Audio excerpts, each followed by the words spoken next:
أعوذ بالله من الشيطان الرجيم بسم الله الرحمن الرحيم قال رب اشرح لي صدري ويسر لي أمري واحلل عقدة من لساني يفقهوا قولي السلام عليكم ورحمة الله وبركاته।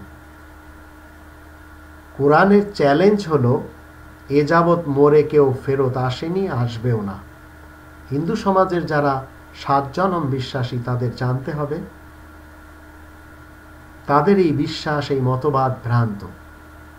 কারণ এই গ্রন্থটি হিন্দুদের জন্য, এই কোরআন সকলের জন্য, যার প্রমাণে 81 নম্বর সূরা তাকবীর 27 নম্বর আয়াতে আল্লাহ বলেন, ইনহুয়া ইল্লা যিকরুল লিল আলামিন, জাহানবাসীদের জন্য উপদেশের গ্রন্থ নয় কোরআন।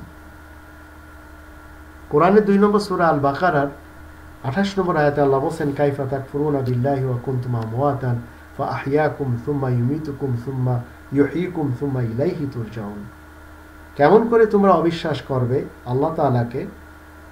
তোমরা মৃত ছিলে, তিনি তোমাদেরকে জীবন দান করেছেন, আবার পুনরায় তিনি মৃত্যু দিয়ে আবার তোমাদেরকে জীবন দান করবেন এবং তার দিকে ফেরত যেতে হবে। তাহলে 7 জনমের মতবাদ, এই বিশ্বাস যারা প্রচার প্রসার করে যাচ্ছে তাদের এই মতবাদ, এই বিশ্বাস ভ্রান্ত। তো কোরআনের চ্যালেঞ্জ, এই যাবৎ মরে কেউ ফেরত আসেনি, আসবেও না, এটি সর্বযুগের মানুষের সাথে কোরআনের চ্যালেঞ্জ।